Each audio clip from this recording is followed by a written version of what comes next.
ಎಲ್ಲರಿಗೂ ನಮಸ್ಕಾರ. ಇವತ್ತು ಆಷಾಢ ಮಾಸದ ಶುಕ್ರವಾರದ ದಿವಸ ನಾವು ಮೈಸೂರಿನಲ್ಲಿ ಇತ್ತೀಚೆಗೆ ಪುನರ್ನಿರ್ಮಾಣಗೊಂಡಂತಹ ಚಾಮುಂಡೇಶ್ವರಿ ಕ್ಷೇತ್ರದಲ್ಲಿ ಇದ್ದೇವೆ.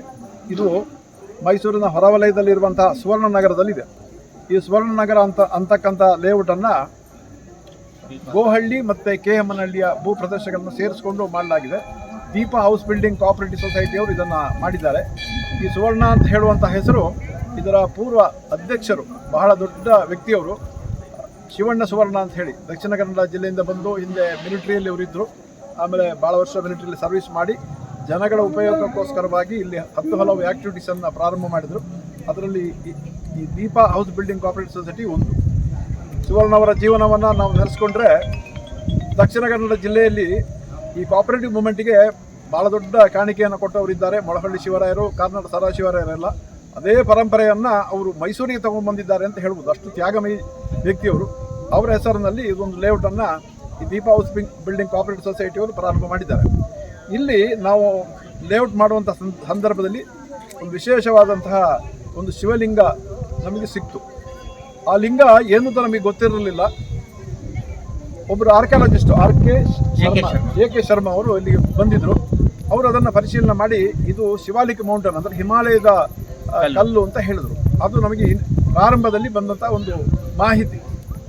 ಅದಾದ ನಂತರ ಈ ಶಿವಲಿಂಗದ ಬಗ್ಗೆ ನಾವು ವಿಶೇಷವಾದಂಥ ಒಂದು ಮಾಹಿತಿಯನ್ನು ಪಡೆದಕ್ಕೋಸ್ಕರ ಅಷ್ಟಮಂಗಲ ಪ್ರಶ್ನೆಗಳನ್ನು ಇಲ್ಲಿ ಏರ್ಪಡಿಸಿದ್ವು. 2 ಸಲ ಅಷ್ಟಮಂಗಲ ಪ್ರಶ್ನೆ ಆಗಿದೆ. 3 ಸಲ ವೀಳ್ಯ ಪ್ರಶ್ನೆ, 2 ಸಲ ಅಷ್ಟಮಂಗಲ. ಇವರು ಶ್ರೀ ಬಾಲಕೃಷ್ಣ ಅವರು ಈ ದೇವಸ್ಥಾನದ ಇವಾಗ ಇವರ ಜವಾಬ್ದಾರಿಯಲ್ಲೂ ಒಂದು ಟ್ರಸ್ಟ್ ಇದೆ ಈಗ, ಗೋಕರ್ಣನಾಥ ಟ್ರಸ್ಟ್ ಅಂತ, ಅದರ ಮುಖ್ಯಸ್ಥರು. ಪ್ರಾರಂಭದ ದಿನದಿಂದಲೂ ಈ ದೇವಸ್ಥಾನದ ವಿಷಯದಲ್ಲಿ ಅವರು ಎಲ್ಲ ಚಟುವಟಿಕೆಗಳ ನೇತೃತ್ವವನ್ನು ವಹಿಸಿಕೊಂಡು ಬಂದಿದ್ದಾರೆ. ಅವ್ರ ಪಕ್ಕದಲ್ಲಿ ಸುಂದರ್ ಅವರು, ಇವರು ತಾರಾಸು ಅವರ ಅಳಿಯ, ಟ್ರಸ್ಟಿಗಳು. ಅದರ ಪಕ್ಕದಲ್ಲಿ ನಮ್ಮ ಶರಶ್ಚಂದ್ರ ಬಾಳಿಗ, ಇಡೀ ದೇಶವನ್ನು ಪಾದದಲ್ಲಿ ಸಂಚಾರ ಮಾಡಿದಂತಹ ವ್ಯಕ್ತಿ, ಬಹಳ ಈ ಎಲ್ಲ ಧಾರ್ಮಿಕ ವಿಚಾರಗಳಲ್ಲಿ ಮಾಹಿತಿ ಇರ್ತಕ್ಕಂಥ ಒಬ್ಬರು ಪ್ರಸಿದ್ಧವಾದಂಥ ವ್ಯಕ್ತಿ.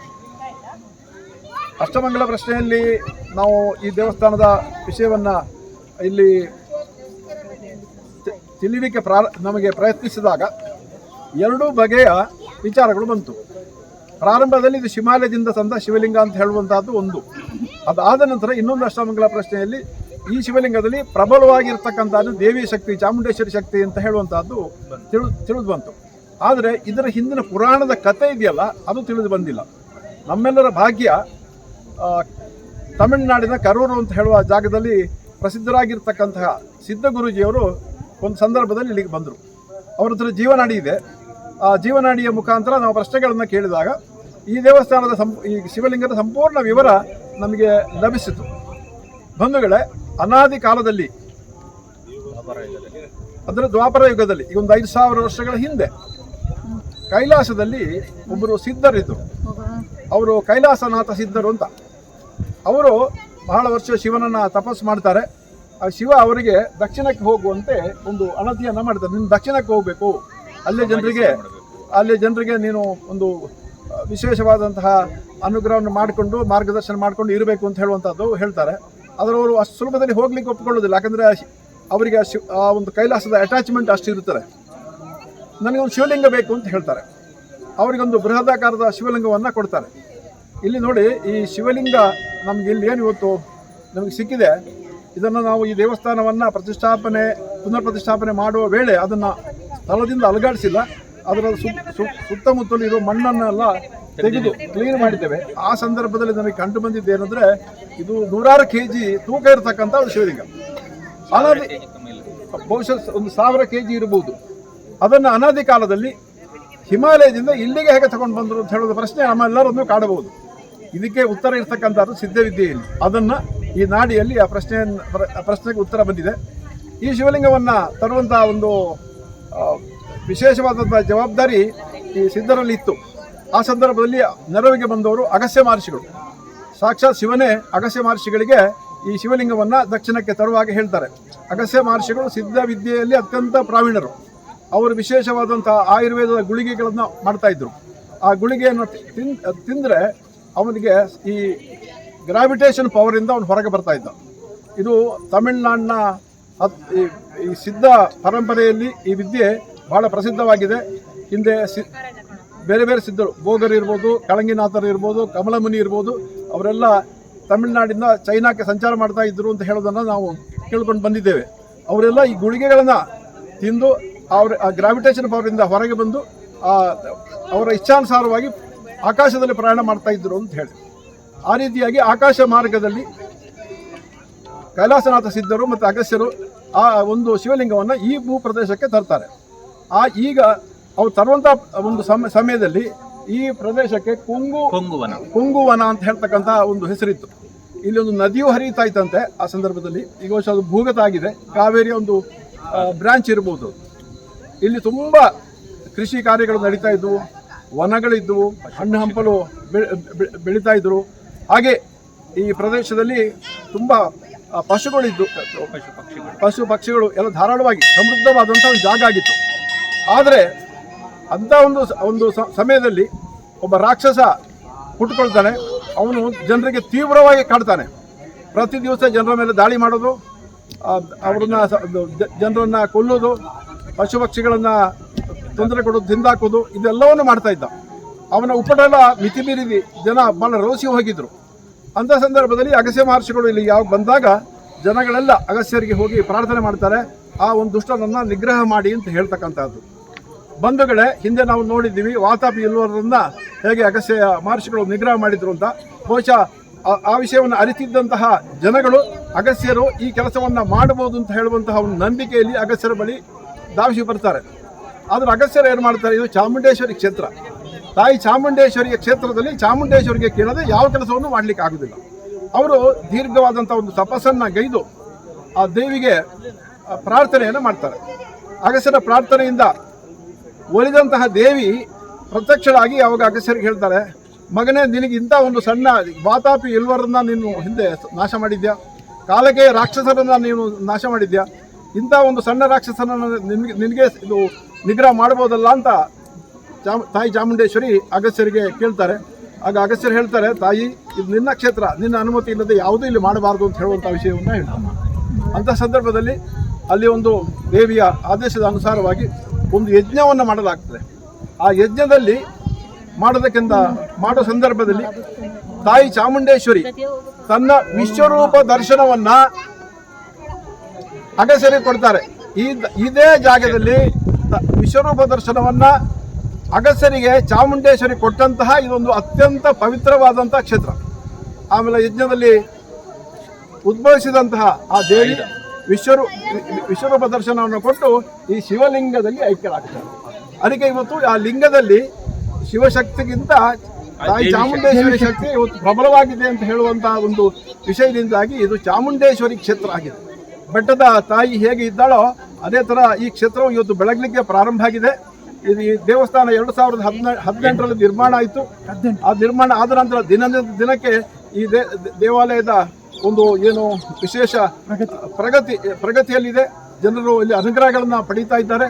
ಅದಕ್ಕೆಲ್ಲ ಕಾರಣ ಈ ಕಾಲಘಟ್ಟದಲ್ಲಿ ಈ ಭೂಭಾಗದಲ್ಲಿ ಇಂತಹ ಲೇಔಟ್ ಬರುವಾಗ ಆ ತಾಯಿ ಚಾಮುಂಡೇಶ್ವರ ಸಾನ್ನಿಧ್ಯ ಬೇಕು ಅಂತಕ್ಕಂಥದ್ದು ಅದು ಭಗವಂತನ ಸಂಕಲ್ಪ, ಮಹಾದೇವಿಯ ಸಂಕಲ್ಪ.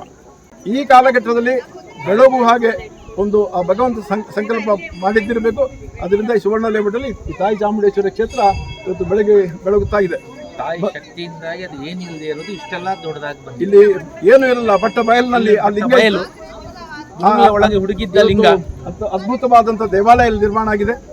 ಈ ಗೋಕರ್ಣನಾಥ ಟ್ರಸ್ಟ್ನವರು, ದೀಪಾ ಸೊಸೈಟಿಯವರು, ಇಲ್ಲಿಯ ಲೇಔಟಿನ ಯಾರ್ಯಾರು ಸೈಟ್ಗಳು ಅಲಾಟ್ ಆಗಿದ್ದರು ಎಲ್ಲರ ಸಹಕಾರದಿಂದ ಈ ದೇವಸ್ಥಾನ ನಿರ್ಮಾಣಗೊಂಡಿದೆ. ಅತ್ಯಂತ ಪ್ರೀತಿಯಿಂದ ಇಲ್ಲಿ ಜನರು ಬರ್ತಾರೆ. ಅವರನ್ನು ಅತ್ಯಂತ ಪ್ರೀತಿದಾಯಕವಾಗಿ ನೋಡಿಕೊಳ್ತಕ್ಕಂಥ ಒಂದು ಆಡಳಿತವಂತೂ ಸಮೇತ ಇದೆ. ಅಪೇಕ್ಷೆಗಳನ್ನ ಕಾಲಕ್ಕೆ ಇದ್ದಾರೆ. ಅಗಸ್ತ್ಯರು ಆ ರಾಕ್ಷಸನನ್ನ ಹೇಗೆ ನಿಗ್ರಹ ಮಾಡಿದರು ಅಂತ ಹೇಳುವಂತಹ ಒಂದು ವಿಷಯ ಈ ನಾಡಿ ಪ್ರಶ್ನೆಯಲ್ಲಿ ಬಂದಿದೆ. ಆ ಒಂದು ಸಂದರ್ಭದಲ್ಲಿ ಯಜ್ಞ ನಡೀತಾ ಇದ್ದಾಗ ಅಗಸ್ತ್ಯರು ಸಮರ್ಪಣೆ ಮಾಡ್ತಾ ಇದ್ದಂತಹ ಆ ಒಂದು ದರ್ಬೆ ಹುಲ್ಲಿದೆಯಲ್ಲ, ಅದುವೇ ಅಸ್ತ್ರವಾಗಿ ಪರಿವರ್ತನೆಗೊಂಡು ಆ ರಾಕ್ಷಸನನ್ನ ನಿಗ್ರಹಗೊಳಿಸುತ್ತದೆ. ಅಂತ ಸಂದರ್ಭದಲ್ಲಿ ಆಕಾಶದಿಂದ ಭಾರೀ ಮಳೆ ಗಾಳಿಗಳು ಬರುತ್ತದೆ. ಆ ಗುಡುಗು ಮಿಂಚು ಸಹಿತವಾದಂತಹ ಮಳೆ ಬರುತ್ತೆ. ಆ ಮಳೆಯಲ್ಲಿ ಆ ಸುಟ್ಟು ಕರಕಲಾದಂತಹ ರಾಕ್ಷಸನ ಶರೀರ ಇದೆಯಲ್ಲ ಅದು ಎಲ್ಲ ತೊಯ್ದು ಹೋಗ್ತದೆ. ಆ ಸಂದರ್ಭದಲ್ಲಿ ಆ ರಾಕ್ಷಸನ ಆತ್ಮ ದೇವಿಯಲ್ಲಿ ಒಂದು ಪ್ರಾರ್ಥನೆಯನ್ನ ಮಾಡುತ್ತದೆ. ದೇವಿ, ನನಗೆ ನೀನು ಮೋಕ್ಷವನ್ನ ಕೊಟ್ಟಿದ್ದೀಯಾ, ಆದರೆ ನಾನು ಇದ್ದಿದ್ದಕ್ಕೆ ನನ್ನ ಸಾಕ್ಷಿಯಾಗಿ ಏನಾದರೂ ನೀನು ನನಗೆ ಇಲ್ಲಿ ಸ್ಥಾನ ಕೊಡಬೇಕು ಅಂತ ಹೇಳಿ ಇವತ್ತು ದೇವಾಲಯದಿಂದ ಪೂರ್ವ ಭಾಗಕ್ಕೆ ಅಲ್ಲಿ ಹೋದರೆ ಒಂದು ಕಲ್ಲಿದೆ. ಆ ಕಲ್ಲನ್ನು ನೋಡಿದ್ರೆ ನಮಗೆ ಗೊತ್ತಾಗ್ತದೆ ಮನುಷ್ಯನ ಎಲುಬೇ ಕಲ್ಲಾದ ಥರದ ಒಂದು ಅಲ್ಲಿ ಕಲ್ಲು ಗೋಚರ ಆಗಿದೆ. ಅದನ್ನು ಊರವರೆಲ್ಲ ಸೇರಿಕೊಂಡು ಆ ಜಾಗವನ್ನು ಇವತ್ತು ಪ್ರೊಟೆಕ್ಟ್ ಮಾಡಿದ್ದಾರೆ. ಆ ರೀತಿಯಾಗಿ ಇದಕ್ಕೆ ವಿಶೇಷವಾದಂತಹ ಒಂದು ಹಿನ್ನೆಲೆ ಈ ದೇವಸ್ಥಾನಕ್ಕಿದೆ. ಬಂಧುಗಳೇ, ಇನ್ನೊಂದು ವಿಶೇಷ, ಸಿದ್ಧವಿದ್ಯೆ ಅಂದರೆ ಏನು ಅಂತ ಹೇಳೋದನ್ನು ಈ ದೇವಸ್ಥಾನದ ಒಂದು ಚರಿತ್ರೆ ಇದೆಯಲ್ಲ ಅದು ಸಾದರಪಡಿಸಿದೆ. ಅದು ಅಲ್ಲದೆ ಇನ್ನೊಂದು ವಿಷಯ ಏನಂತಂದರೆ,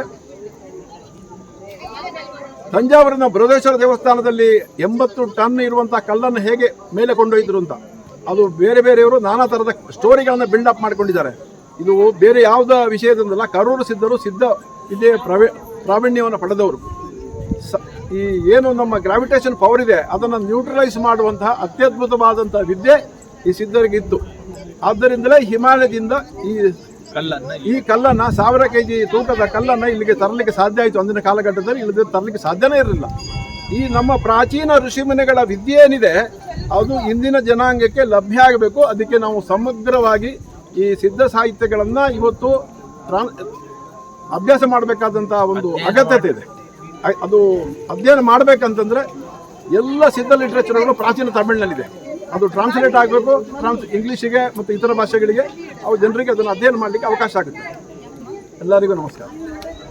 ಬಂಧುಗಳೇ, ಈ ದೇವಸ್ಥಾನದ ಒಳಾಂಗಣದಲ್ಲಿ ಗುರುಗಳಾದಂಥ ಶ್ರೀ ನಾರಾಯಣ ಗುರುಗಳ ವಿಗ್ರಹವನ್ನು ಪ್ರತಿಷ್ಠಾಪನೆ ಮಾಡಲಾಗಿದೆ. ಗೋಕರ್ಣನಾಥ ಟ್ರಸ್ಟಿನ ಗುರುಗಳು ಶ್ರೀ ನಾರಾಯಣ ಗುರುಗಳಾಗಿದ್ದಾರೆ. 20ನೇ ಶತಮಾನದ ಆದಿ ಭಾಗದಲ್ಲಿ ಕೇರಳದಲ್ಲಿ ಸಾಮಾಜಿಕ ಕ್ರಾಂತಿಯನ್ನು ಉಂಟು ಮಾಡಿದವರು ಶ್ರೀ ನಾರಾಯಣ ಗುರುಗಳು. ನಾರಾಯಣ ಗುರುಗಳು ಮತ್ತು ಅಗಸ್ತ್ಯ ಮಹರ್ಷಿಗಳಿಗೆ ಬಹಳ ದೊಡ್ಡ ಸಂಬಂಧ ಇದೆ. ಶ್ರೀ ನಾರಾಯಣ ಗುರುಗಳು ಸುಬ್ರಹ್ಮಣ್ಯನ ಉಪಾಸನೆಯನ್ನು ಮಾಡಿ ಅವರದೇ ಅವತಾರ ಅಂತ ಹೇಳಿ ಇದನ್ನು ನಂಬ್ತಾರೆ. ಅಗಸ್ತ್ಯರಿಗೆ ಸುಬ್ರಹ್ಮಣ್ಯನೇ ಗುರುಗಳಾಗಿದ್ದರು. ಅಗಸ್ತ್ಯ ಮಹರ್ಷಿಗಳು ಯಾವ ಕ್ಷೇತ್ರದಲ್ಲಿ ತಪಸ್ಸನ್ನು ಮಾಡಿದ್ರೋ ಅದೇ ಜಾಗದಲ್ಲಿ ತಪಸ್ಸು ಶ್ರೀ ನಾರಾಯಣ ಗುರುಗಳು ಮಾಡಿದಾಗ ಅವರಿಗೆ ಸಿದ್ಧಿ ಆಯಿತು ಅಂತ ಹೇಳ್ತಕ್ಕಂಥ ವಿಚಾರ ಜನಗಳು ಮಾತಾಡ್ಕೋತಾರೆ.